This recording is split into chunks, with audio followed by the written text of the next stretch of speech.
He doesn't look anything like me. Must be a mistake somewhere. Maybe he's not even my son. Andy said that while openly favoring his good-looking and intelligent son over his daughter, Crystal. He told me our daughter should get a job as soon as she finishes middle school and destroyed the stuff we bought for her high school entrance. I couldn't take it anymore. I packed up and left, taking both kids with me. My name is Misty. I'm your average 35-year-old stay-at-home mom, living with my husband, son, and daughter.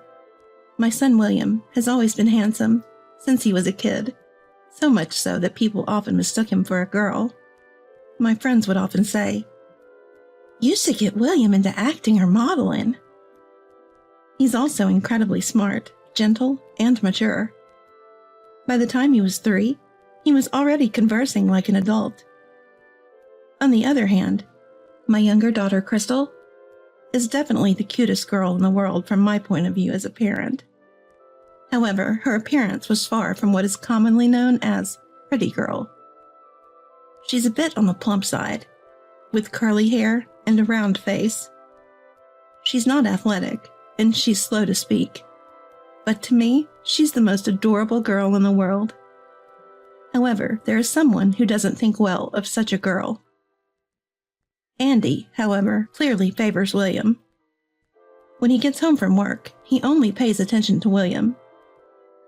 If Crystal tries to join in, Andy tells her she's creepy and trying too hard. Whenever this happens, William suggests, "Let's all play together."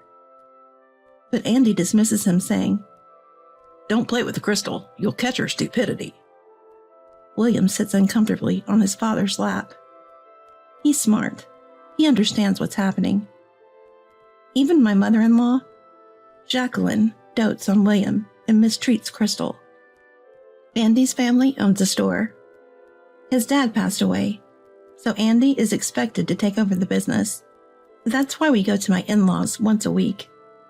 Every time we visit Jacqueline, Andy's mom grimaces and says, "Oh, you brought Misty and Crystal again. You could have just brought Andy and William." She says we don't have to come, but if we don't, she makes snide comments over the phone, treating me like a maid. I don't want to go to my in-laws, but Andy drags me along to help with chores, so I have no choice. On this particular day, Jacqueline decides to take William and Crystal to a large local park. While Crystal is thrilled to spend time with her grandma, I have an uneasy feeling. But tied up with chores as usual, I reluctantly wave them off. By evening, Jacqueline returns home, carrying a tired William on her back. "Oh, he's getting heavy. William's growing up," she cheerfully comments. But there's no sign of Crystal. "Jacqueline, where's Crystal?" With no hint of guilt, she replies, "I don't know. Both were looking tired, but I can't carry both, so I told Crystal to walk back on her own." I couldn't believe what I just heard. A chill ran down my spine. I bolted out of the front door and sprinted towards the park, rolling over myself in a panic. Who would leave such a small child alone?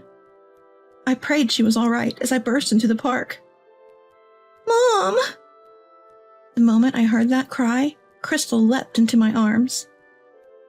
I felt the tension drain out of me. A police officer was standing nearby. "You're her mom, right? The park staff found her crying alone and called us. You shouldn't leave such a small child unattended." The officer admonished me, but then patted Crystal on the head, saying, "It's good your mom came for you." I bowed my head to the officer several times and tightly held Crystal's hand as we headed home. On the way, Crystal spoke up in her innocent words. "Crystal was sleepy. Grandma said I could nap, so I slept on a park bench. When I woke up, no one was there, and I cried. Are you mad?" "I'm not mad. I'm sorry I scared you." I couldn't help but hug Crystal, who was carefully reading my expression. When we got back to my in-laws' place, both Jacqueline and Andy sighed at the sight of Crystal.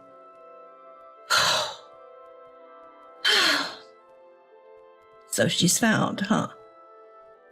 Frustrated, I yelled at Andy. Do you even care what happens to your own child? Andy wasn't ashamed. He fired back with something shocking. I don't care what happens to her. She's ugly and not smart. She doesn't look like me at all. You probably had her with another man and are making me raise her, but that's not gonna happen. Upon hearing this, Jacqueline also chimed in. Would have been fine if she hadn't been found. Who knows where she came from? I've never cheated. Crystal is absolutely your child. Do you have any evidence of me cheating?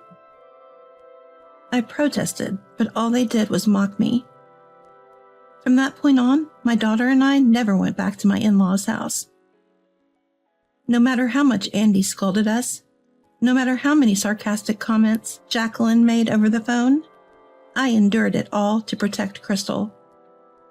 William had noticed how poorly Andy and Jacqueline were treating us. Grandma would get mad if I also stayed home. I'm okay going alone. You and Crystal don't have to worry. That's what William said as he gently stroked Crystal's head. Although I felt guilty toward William, we stayed home. William is truly a kind-hearted child. Dealing with Jacqueline's mood swings must have been tough, but William managed it with his inherent brightness and charm. I've thought about divorcing many times, but without any qualifications and being just a housewife, I couldn't fathom supporting William and Crystal all by myself, so I had no choice but to endure. A decade had passed since Crystal and I effectively cut ties with my in-laws. William had become a working adult, and Crystal was about to start high school. With a new backpack and textbooks for high school, Crystal was looking forward to this new chapter in her life. Andy still treated Crystal poorly, but we had both decided to ignore him.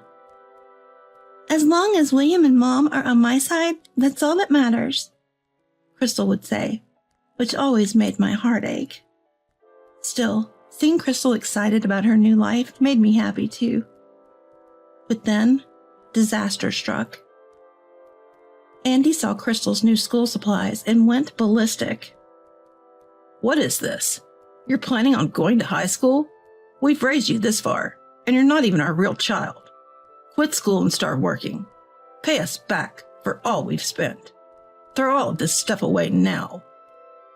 Ripping up her textbooks and tearing her bag apart, Andy hurled them into the muddy yard soaked from days of rain. I'll make sure your mom hears about this. Andy said that and called his in-laws. Jacqueline came over almost immediately, as if she'd been waiting for this moment. Who do you think you are, planning to go to high school on our dime? You should be thankful you even got to go to middle school. Get a job as soon as you graduate and give us all your earnings.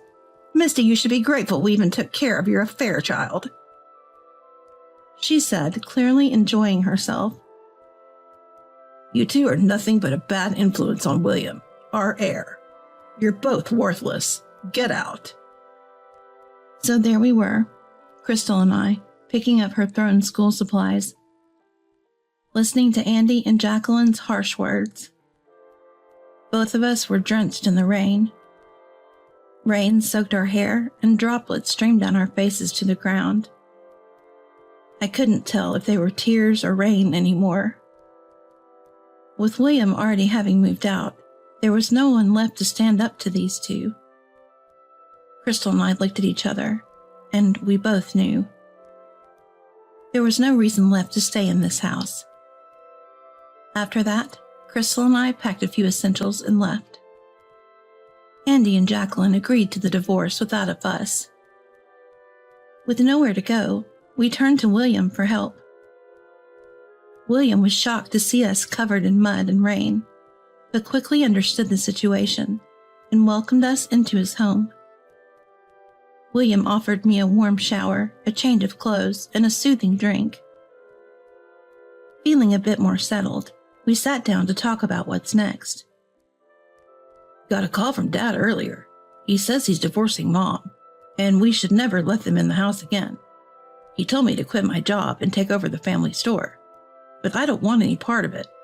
I can't stand him or Grandpa. Hearing this made my heart ache for William. I've always wondered how hard it's been for him, stuck between our family and his in-laws since childhood. I was putting up with it as long as Dad and Mom were married, and while Crystal was in that house. But that's not the case anymore, is it? William grins mischievously.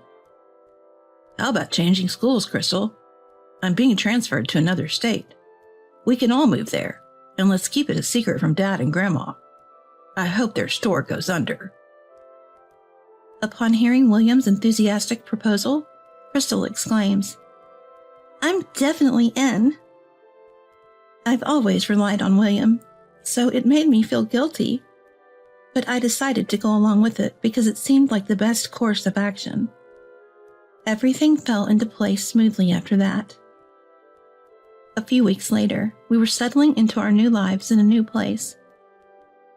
What Andy and Jacqueline don't know is that Crystal is actually brilliant. She's always been good at tests. She just developed a little slower than others. She even aced the entrance exam to a top high school at our new location. Crystal and I both got new phone numbers, cutting off all contact with Andy and Jacqueline. William kept his line open just to keep tabs on them. He thought it'd be best to have a minimal line of communication to avoid being desperately searched for. 10 years have passed since then. Crystal is an adult now. William has a decent job, and we're all living separately. Today is a rare occasion where we've all gathered for a family meal. I decided to dress up a bit as I waited for the two of them. Suddenly I hear, "Is that you, Misty?" "Yes, it's Misty." It was Andy, now balding and bloated, and Jacqueline, her hair completely white and hunched over like a witch from a storybook. "Where have you been for 10 years, Misty? We've been worried. Are you still mad about us claiming Crystal is the child of an affair? Come back. We haven't seen Crystal and William for years. Where are my kids?"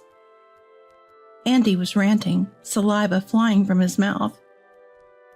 "Yes, come back. We're in terrible shape now," Jacqueline shrieked in her hoarse voice.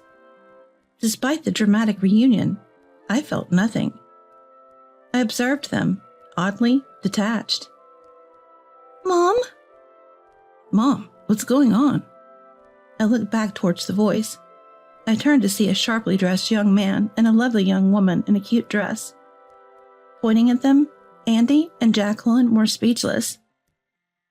"Is that William and Crystal?" "Yes, but what are Dad and Grandma doing here?" William gives a tense response. "Wow, you both look incredible. Crystal, you've turned into such a beauty. I hardly recognized you." "I never imagined that little Crystal would grow up to be this stunning. I wish I'd been there to see it." Ignoring William's question, both Andy and Jacqueline share their thoughts. You see, after Crystal moved away from Andy and Jacqueline, her life improved significantly. Whether it was the lack of stress or her active involvement in high school activities, she transformed. Her face slimmed down, and her eyes, once lost in baby fat, became more pronounced. Her hair, which was once unmanageably frizzy, gained a beautiful wave. Now Crystal is so adorable that she could stand next to a celebrity and not be overshadowed. Well, since her older brother William is handsome, Crystal must have had the potential to be beautiful as well. Both William and Crystal are successful and employed by big corporations. They are the pride and joy of me, their mother. "So the family is back together after 10 years. Let's go out for dinner. I don't have money on me, but you both can pay, right? After all, I've raised you." Andy places his hand on Crystal's shoulder. She promptly slaps it away. "Don't touch me. It's creepy. I've always been told I was a result of my mother's affair. I have no father, and you didn't raise me. Who are you?" Crystal, now wearing heels, towers over Andy. "Enough is enough," William states calmly. I won't forget what you did to Mom and Crystal. Today is the last day we're in contact. Don't bother calling again. Andy explodes with anger. How dare you speak to your parents like that? Crystal, come home and marry a local businessman's son. William, come back and save the family business. Misty, apologize and serve us for the rest of your life. Andy's temper flares like wildfire. We exchange glances and burst into laughter.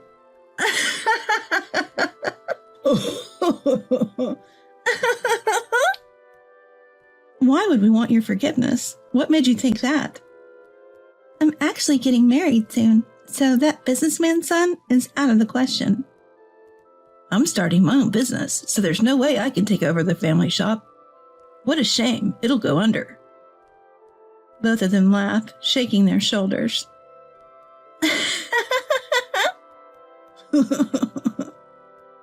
Andy looks desperate. Misty, you'll come back, won't you? His needy gaze is repulsive. Why would I return to that house? Who wants to be a housemaid there? Plus, I've remarried, so no, I can't go back. I flashed a shining ring on my left hand. What? You remarried without telling me? I won't accept this. Andy tries to snatch the ring off my finger. But before William can step in, another man comes between us. Do you have business with my wife? No rough handling, please. Andy felt cornered by the imposing man. What's your deal? Andy retorted, trying to puff up his chest. I'm Misty's husband, and as far as I know, you and Misty divorced a decade ago. I was the lawyer who facilitated the process. A lawyer? Andy seemed visibly shaken by the man who suddenly revealed he was a lawyer. That's right, I fell for Owen, the lawyer who helped me during my divorce 10 years ago, and we started dating. A few years later, we got married. Andy's face turned even redder. A lawyer, huh? Think you're something special because you make some money? Everyone listen to me. Misty's my wife, and William and Crystal are my kids. You're in the way. With that, Andy charged at Owen like a raging bull. But Owen dodged smoothly. What? Ah! Unable to stop himself, Andy stumbled and rolled away, letting out a pathetic cry. Oh no, Andy! Jacqueline screamed in dismay. We all watched, holding our breath, wondering if Andy was all right. Lying on his back, Andy yelled, I'll forgive you all if you listen to me now. Good, he didn't seem to be badly hurt. But the fall did appear to shake him up quite a bit. What should we do now? I thought, and Owen reassured me. I've called an ambulance. It'll be all right. Let's leave the rest to them. Crystal was fuming. You're too kind. You should have just left him. Even her angry face was adorable. Hey, our dinner reservation is soon. Let's get going or we'll be late. William reminded us. Ah, yes, today was a special family dinner day. With a reassuring embrace from Owen, we left. We could hear Andy and Jacqueline's verbal abuse behind us, but nothing scared us now. Months later, we heard that Andy's struggling business finally went under. Owen had gotten the news from a real estate contact. For 10 years after we left, Andy had kept things afloat, surprisingly. Now Andy was blaming a fall for not being able to work, leaving Jacqueline to handle both house and work, struggling to pay off debts. Hearing this, I couldn't help but marvel at how karma works. What goes around comes around. On a sunny Sunday afternoon, I was trying on a dress for Crystal's wedding. That looks great on you. I wonder which one I should wear.